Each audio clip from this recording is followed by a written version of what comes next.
Hello and welcome back to another episode of Focus on K-12, EdTech and the Education Experience.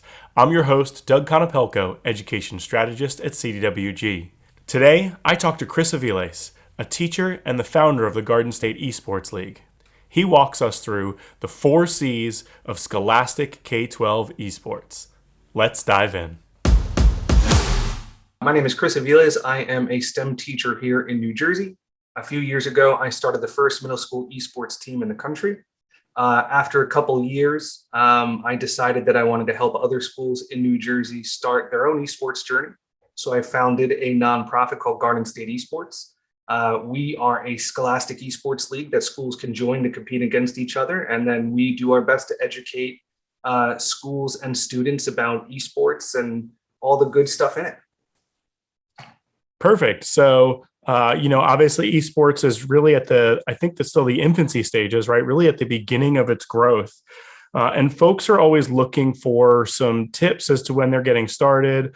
Folks are looking for, people to follow. You're one of the names that comes up a lot, right? Because you started one of those, the earliest teams and are really involved with all aspects. So you've talked a little bit about something you call the 4 Cs of esports before. So take me through what the 4 Cs are and maybe a little background on how you ended up there. Yeah. So between having a team and running a league, a lot of people kind of reach out and they say, okay, what is scholastic esports? How do we put the scholastic in esports? And I've kind of broken it down into what I call the 4 Cs. And these 4 Cs are what I think make for a robust scholastic esports program, right? Because it's one thing to be playing video games. It's a whole other thing to be using video games to educate the whole student and and make better people. And so when I talk about the 4 Cs, the first thing I talk about is competition. I think there are a couple important things that people maybe don't know or are getting wrong when it comes to competition. And the first one is that if you have an esports team, you should be competing against other schools, right? It's not a video game club. The competition piece comes from playing, other schools, whether they're in your area, whether they're out of state. But that should be the goal. Your esports team should be competing against other schools. The other thing, when we talk about competition is being aware of what games you're offering. Depending on what game you offer, it's going to kind of, dictate the kind of people that come out. If you're offering a lot of first-person shooters, you're going to get a lot of boys. If you're offering like something like Super Smash, right, you're going to get maybe a more diverse crew. So kind of understanding that you need to offer a diverse array of games to make sure that you get a diverse audience, I think is really important. But that's kind of that competition piece.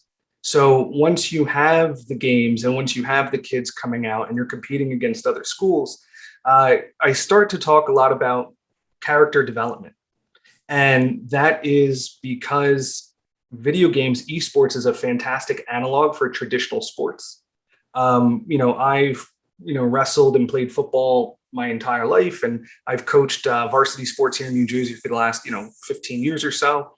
And I can safely say that all of the wonderful skill building that our students do in traditional sports can be found in esports. So when it comes to the teamwork and communication, when it comes to goal setting, just like you learn about that stuff and you learn about life, through sports, you can get the same for your students through esports. And I think that's really important for people to understand. The other thing that's really nice too is where I would argue that wrestling is the most equitable sport, in traditional sports, esports is even more equitable, meaning that a diverse type of kid can come out, throughout the league. And on my team, we have students that are on the spectrum. We have students with physical handicaps, different learning disabilities, and they've all been able to find a home, on the esports team. So I think understanding that you can use esports to build character is really important.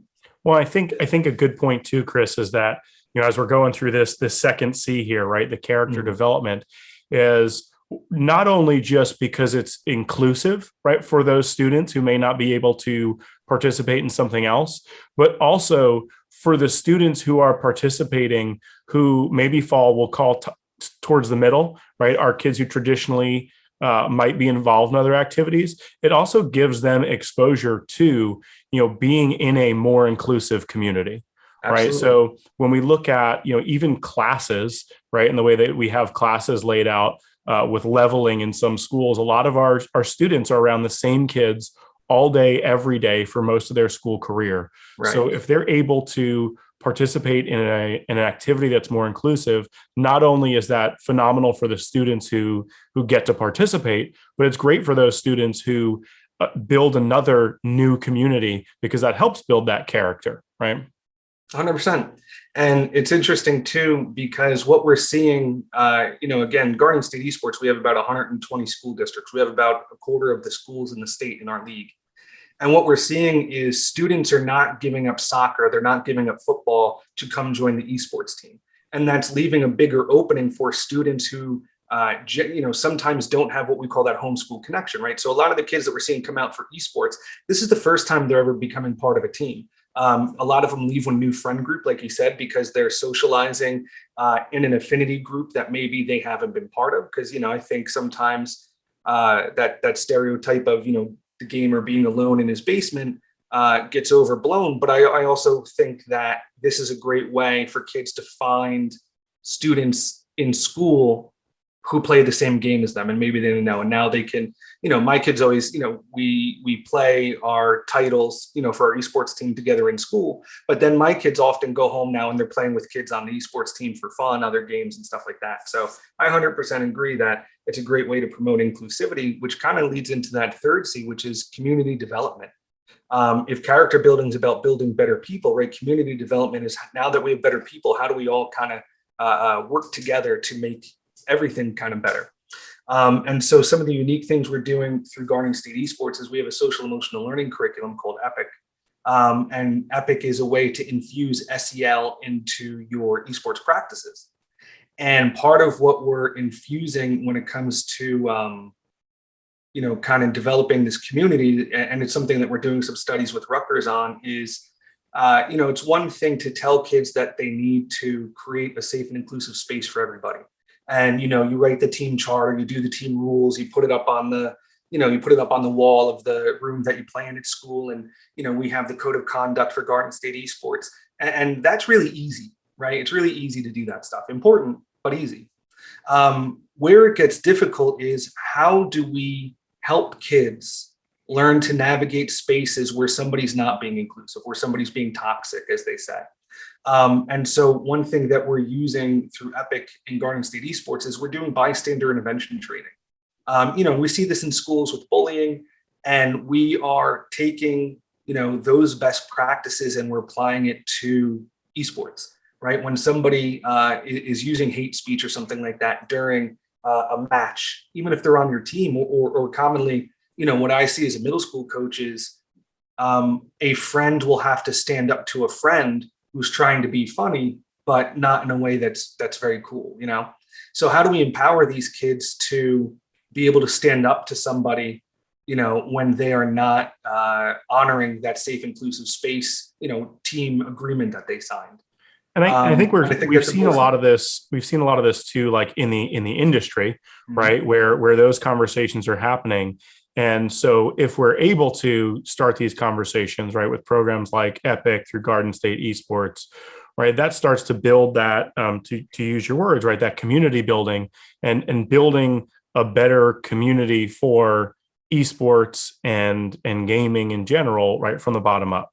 Yeah, I mean, there is this unfortunate subset of gaming that is full with misogyny and racism and homophobia.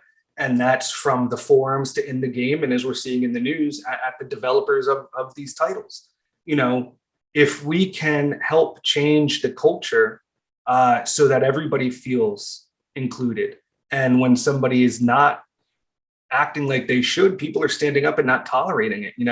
I was talking to somebody, and we kind of landed on the fact that it would be really cool that instead of having these bots, that mod Twitch chat and stuff like that, that the actual audience was the one doing the moderation. And when somebody stepped down a line, they kind of took control and said, hey man, that's not cool, or hey, that's not what we're about here.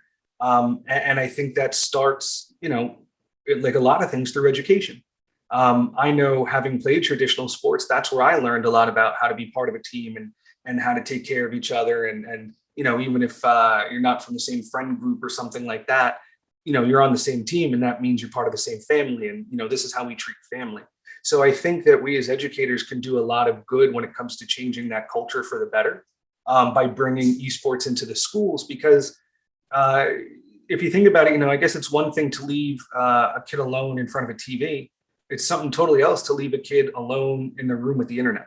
The internet may be man's greatest invention and the worst invention.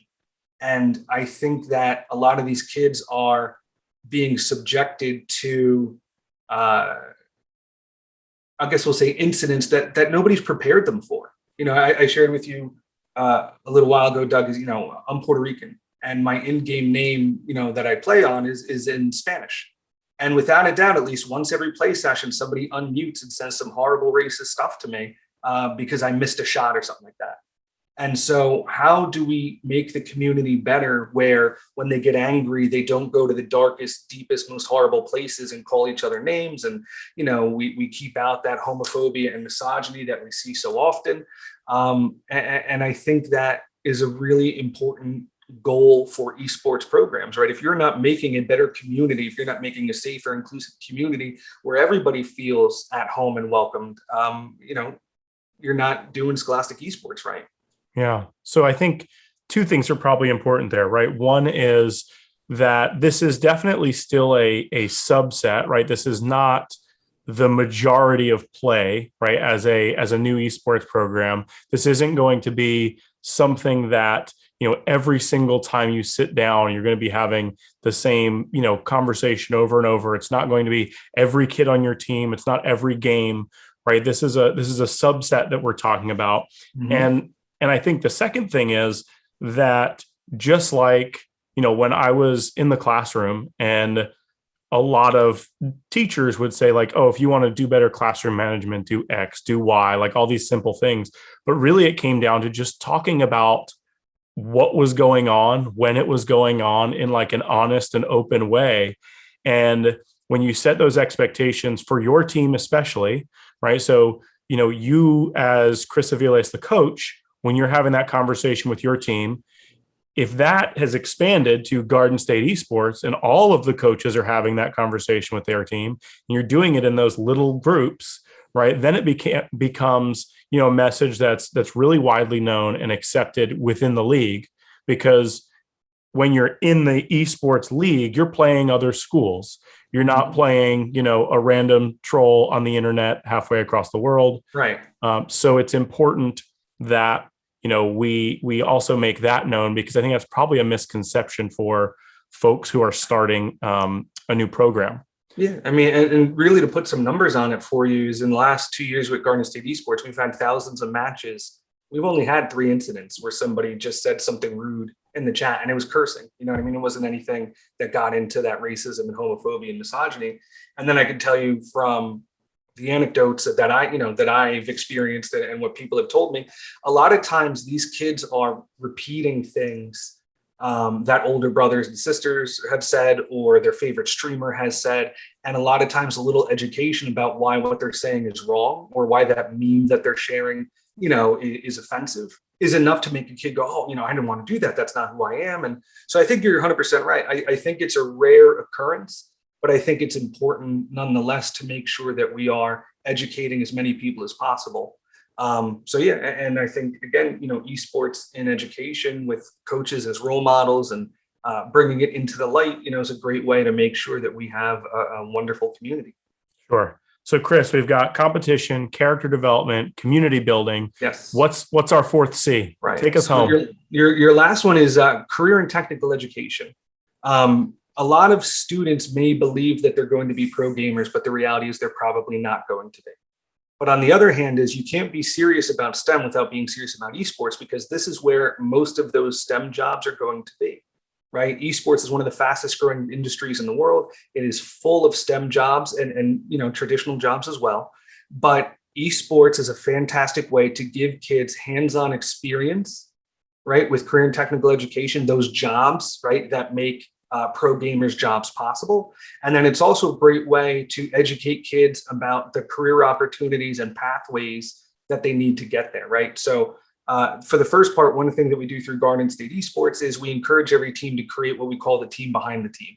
So you have your starters, and those starters have a secondary role. And then you can even have kids on your team like I do, whose sole job it is to take on some of those jobs in the esports ecosystem that make it possible for an esports team to function. So for instance, I have a team podcaster, I have a team statistician, I have a team broadcaster, website developer, IT people. Every role, every job that needs to get done to put on our event or to have our match is done by students. From filling out the facilities request for the superintendent so we can have the library, to inviting parents and emailing the newspaper and doing after game action reports, and everything else in between. Social media marketing is all done by my kids. And so what I love about that is, they're not just learning about the jobs, but they're actually doing them, right? They're getting that hands-on experience. Now, the other thing is, especially through Garden State Esports, we've partnered with a lot of Jersey colleges and stuff like that. We have a lot of great partners in the pro scene. And we are constantly talking to and introducing kids to people in the esports ecosystem. We'll do workshops with college kids, and we'll hear about what they're majoring in and how they're going to use their major in some STEM career that is often related to esports, but even if it's not, it's still in that same ecosystem. So they're majoring in cybersecurity and game development. They're majoring in all these different STEM jobs, and now those kids are saying, oh, if I want to do something like that, I could go to college and major in this. He is working here or she is working there, and now I know that that's a possibility. And Doug, what is it, like something like 70% of people change their majors or work in a job where that they don't have their degree in, and they can hear how somebody who was a former pro gamer got to be a pro gamer, and then realized that a pro gaming career is about 3 years. How do you transition to the workforce after you've been a pro gamer? So it's really just letting kids know what are the post-secondary opportunities that are out there for them, both in their career fields, but also the college and career pathways. And so esports is a great way to bring CTE hands-on experiences to kids. So I feel like, maybe there was a little dig there because I was a, biology major who became a psychology major, who became a teacher, but I'm not going to hold that against you. But for the folks following along, we've got our 4 Cs of esports now. We've got competition, character development, community building, and career and technical education. So Chris, thank you so much for your time today and your dedication to the students. Thank you for having me. This will be great. Thanks for joining us today on Focus on K-12 EdTech and the Education Experience. If you enjoyed today's show, please feel free to like, subscribe, and click the little bell so that you get notified whenever we post a new episode. Or reach out to me on Twitter @dconopelco. Thanks for joining us. We'll see you next time as we focus on K-12.